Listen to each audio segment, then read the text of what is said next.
I remember this hotel when I was a teenager and how it was the warehouse disco. My name is Chris Lee. I'm the founder of Asylum Singapore. We started since 1999, but now we do a lot more space design for hotels such as Warehouse Hotel, which we are sitting on today. I'm Michelle. I'm the business director at Asylum. I was also the project manager for the Warehouse Hotel. The Warehouse Hotel is actually Asylum's first hotel project, and ever since then we've done Mondrian in Korea, Hotel Jen in Tianhai, which is in China, Hotel Jen in Hong Kong. This building is quite famous through the years. So when we got a call from a client, I got really excited knowing the potential of the space. So our role initially was to do a little bit of research to try and find the gaps of what's missing in this area. How do we make this a really iconic project for the client's first hotel as well? This site has already been around for over 100 years, and through the years it has gone through very interesting paths, such as illegal godown. At some point it was actually an illegal distillery, so they used to distill whiskies in here illegally. Of course, there was that rich history of opium, and then later on it became spice trades.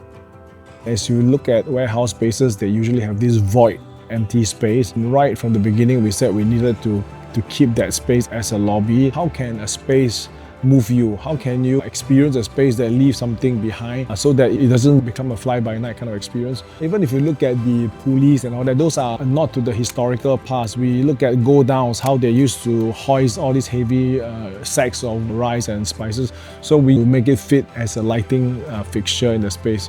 I was very inspired by this movie called Metropolis, which is a 1920s movie. It's about futuristic anarchy. What I like about that movie is that brutalism in architecture. So I really tried to incorporate part of that brutalism into the space. If you look at the walls, if you look at the square boxes around the walls, these are really kind of very typical brutalist architecture forms that are quite harsh.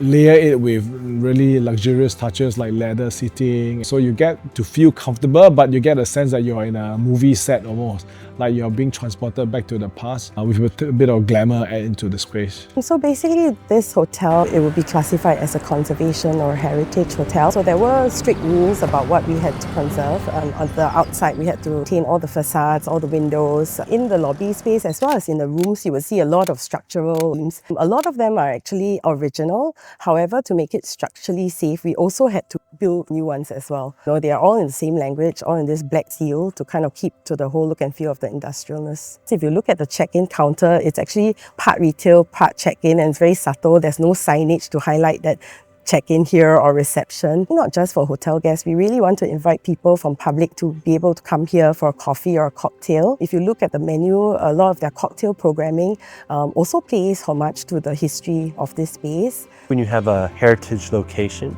it gives you an abundance of inspiration when you look at both the history of the building and the history of Singapore itself. I'm Joseph Haywood. I'm the F&B director of the hotel. I take care of operations and product at the bar and the restaurant. All the cocktails we do are based on different stories and events. And Singapore itself was transpired because of the trade routes from China and India. For us, it's always basing things off classic cocktails.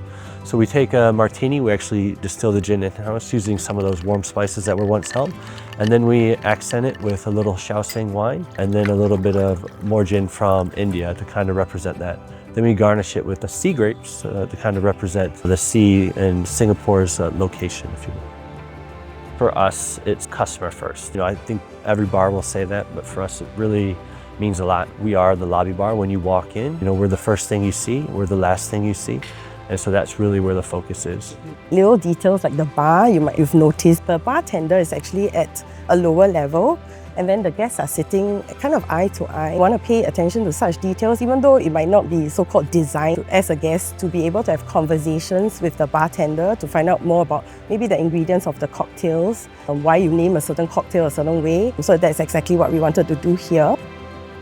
The restaurant itself, it was actually named after Po Po. So again, it's talking about Singapore heritage food that we're used to but elevated. Since the inspiration came from Po Po, right, we wanted the space to feel a little bit homelier than what it is out here.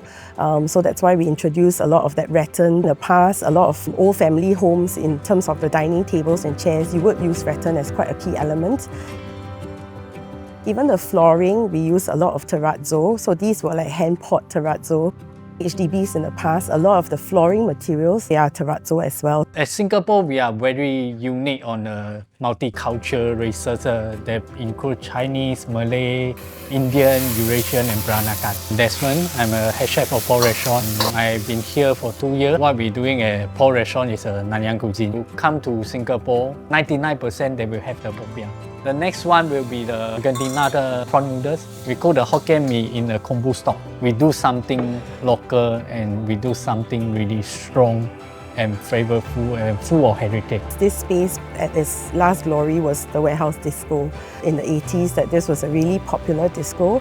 So we thought it was a natural progression to then name this hotel the Warehouse Hotel, because people would then be able to associate it to its past. In terms of the logo, if you notice, we actually created like the 3-pitch roof that form part of the logo identity. So if you look at a lot of the collaterals, there are actually 4 languages imprinted: the Chinese, English, Malay, and Tamil. We want tourists to kind of understand Singapore's culture a little bit more. That's why we have a lot of the items translated into the 4 main languages of Singapore. We try to work as closely as possible with as many local makers. So like for example, the cups in the rooms were made by Mud Rock, which is a local pottery. Even the teas that we selected is also from a local tea house, for example. Because of its history, we are able to really bring back a lot of these rich stories to life, and we've kind of put in all the trappings of what you expect in a modern luxury space.